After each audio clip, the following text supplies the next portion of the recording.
Hi guys, good morning. This is Dan. Welcome to Engelgeist. For those of you that are new, welcome. For those of you that are returning, welcome back. For those of you that support me over on Patreon, thank you so very much for your subscription. This is the daily forecast. It is for all signs. It is a collective reading, so I do speak in broad terms. You need to figure out if and where it fits in your life, if at all. If it doesn't fit, that's okay. Nothing's wrong or broken. You just might be working on something different at this time. It's originally created for Wednesday, the 11th of December, but if you're seeing it on a date different than that date, that's okay. I believe readings can be timeless. If it fits your situation, by all means, utilize it. For those of you that are new, please check out the drop-down menu underneath any of my daily videos. In there is just information I want you to know about the channel, what decks I'm using, how to contact me via social media if you want a private reading. I will never solicit you, and also easy ways of supporting the channel. You can do that by subscribing to the channel, hitting that thumbs up button, the like button, leaving me a question or comment, or sharing the video out. And I will be referring back to the Sunday underpinning energy. So if you see me talking about cards that aren't here, I'm either referencing previous day cards from this week or from the Sunday video that populates in the lower left-hand corner at the end of this video. So you can check that out. All right, let's see what the card is for today. What does Spirit want us to know?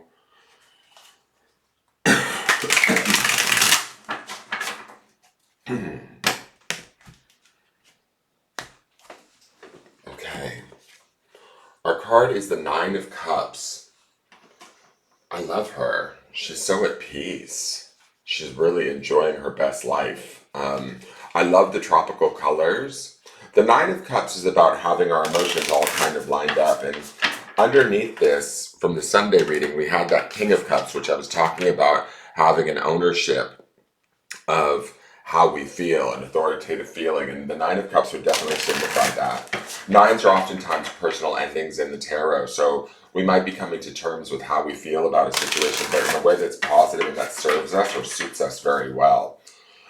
There's a ease or relaxation with her that you don't normally see in a traditional Nine of Cups. Sometimes he can appear smug or with his arms folded in front of him. Her body language is far more open, far more relaxed, far more at peace. There's an enjoyment today that we should be settling in and taking that enjoyment and moving throughout the day with it as our guide, right? Underpinning this from the Sunday reading is not only the King of Cups in the early part of the week, which coincides nicely with this Nine of Cups, but also we have the Eight of Wands. And the Eight of Wands, to me, especially in the card that it was depicting, was us firing off ideas from our minds that were spiritual desire or action being taken. That action being taken is being taken from a personal, emotional place of well-being, is my feeling. So wherever we can find personal, emotional well-being within our day today, we want to put it to good use and make the most of it, right? Interesting card to come up there. Settling into that and owning it from an emotional space of, we have what we need, we can create what we want. How we feel can be a good indicator of what we're creating.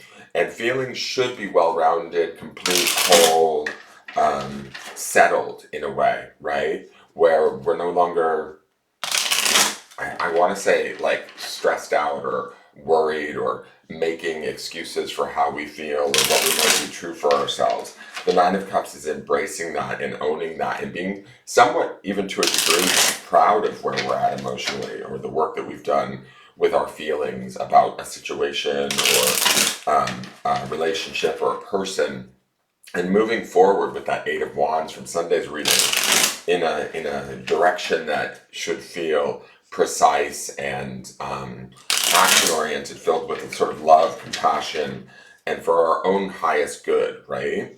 So let's look at the Absolute Affirmations card. It's interesting this showed up because this was the card that was underneath the other card yesterday. It's setbacks propel me forward. This slingshot, we might need to hit somebody in the eye. I keep getting this feeling that, like, don't come near me with this card. It's like, I will protect myself if I have to, is the vibe that I'm getting from this. It says, maintain a positive attitude and keep going. Make your biggest setback your greatest comeback. Think of yourself as a slingshot. The further you're pushed or pulled will generate more energy to surpass your previous position in life.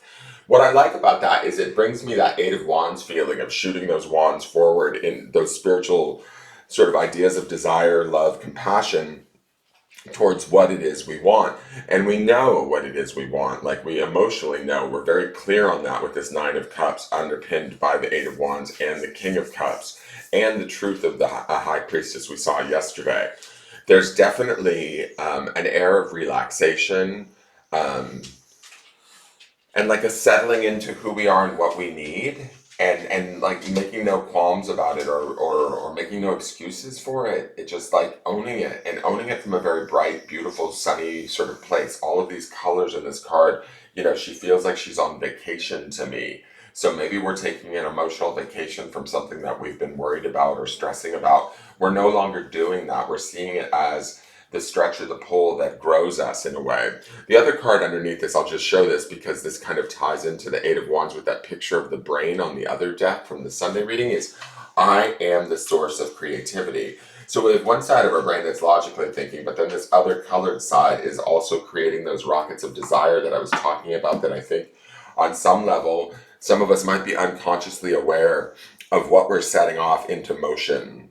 And again, the slingshot also gives me that sort of idea of pulling back, taking aim, and creating the shot, like going after what it is we want out into the future. Not maybe necessarily knowing exactly how we're going to get there or being 100% assured of that, because the slingshot could make a mistake, but we're willing to take the risk, or we feel emotionally sound enough and right within our emotions that now is the time to take the shot. Now is the time to look at the setbacks and use them as tools to propel ourselves forward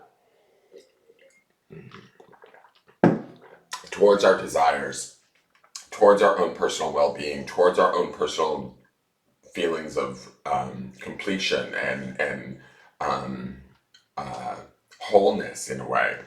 Let's look at the clarifiers. We have the Four of Pentacles.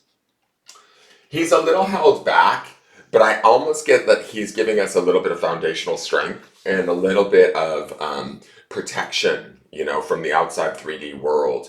If situations are coming at us that we don't necessarily like or that don't feel right, we don't have to get involved with them, is my feeling. Oftentimes, this card can be associated with being miserly or holding on too tight, but that's not what I'm getting.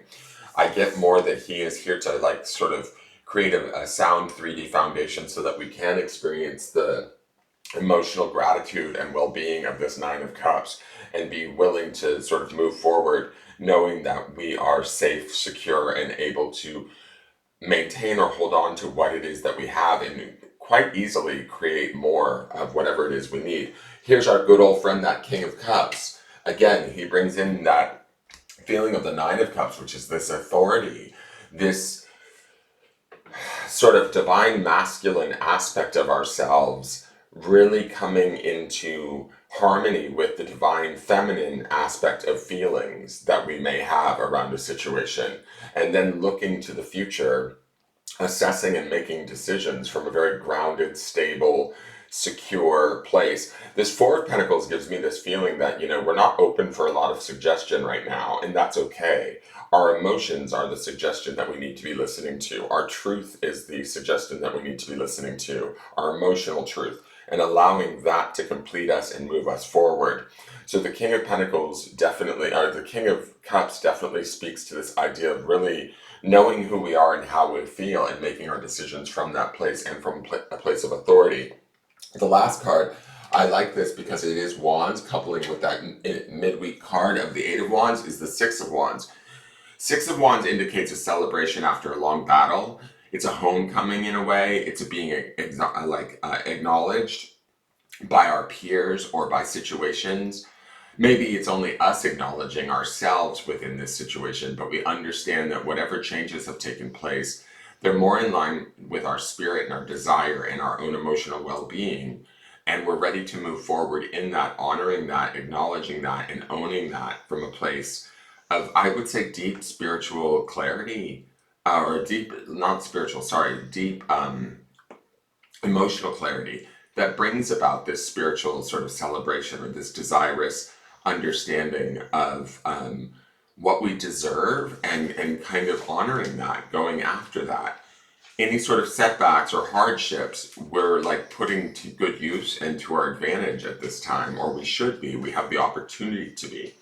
And so both the King and the Six of Wands are pointing towards the future. So that's the Eight of Wands moving forward in the future, in celebration, in victory, in awareness of, even if the situation didn't give us, or the person or the relationship didn't give us everything we thought it would, we don't necessarily need what we thought we were going to get.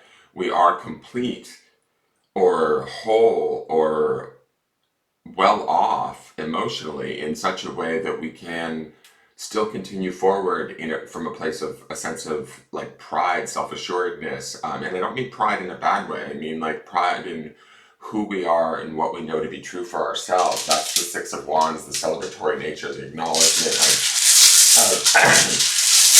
you know, the homecoming in a way of who we are and how we feel, and that's okay. Now, here's the grounding stone for the day. It is on obsidian, which wards off any negativity. The word is vision. What I want to say about this, holding an emotional vision or an idea of what it is we now desire, if our desires have shifted or changed, is going to be important today.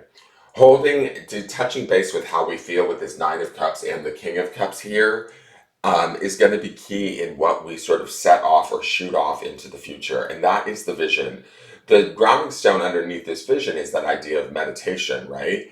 We need to take time to sort of meditate on the things that we want, desire, or need to have changed. Not necessarily in the way that we want them to change, if that makes sense. Like if we're trying to change a person or a situation to be more in alignment to what we think we need, I don't think that's the answer here. It's about listening to what we think we need emotionally and then maintaining the vision of how that will feel on the other side, regardless of what steps or changes need to take place for this transformation to happen as it happens. It feels like it is happening in these cards. Remember, in the Sunday reading, we have that tower upcoming, so there could be shifts that we are creating, but we need to stay in that state of meditation, that state of impartiality, clarity, spiritual centeredness, and trusting ourselves and our own indicators emotionally and spiritually over anything else. Holding on to the vision of what makes us sort of most happy, most free, most joyous, and moving forward towards that in victory and celebration, understanding that it's out there for us, that we can indeed make it happen. We just need to sort of feel it, and see it as vision, and then meditate on it and own it, and continue forward towards it no matter what like indicators or messages we're getting from situations around us. Some of those messages might not be quite so positive with that tower coming at the end of the week, but that's okay. Towers always change what need to be changed, and then the star can come in its place and bring about that peace and clarity. That is your forecast for the day. I hope you enjoyed it. Please, by all means, hit that thumbs up button, subscribe to the channel, share the video out, and leave me a question or comment. Bye-bye.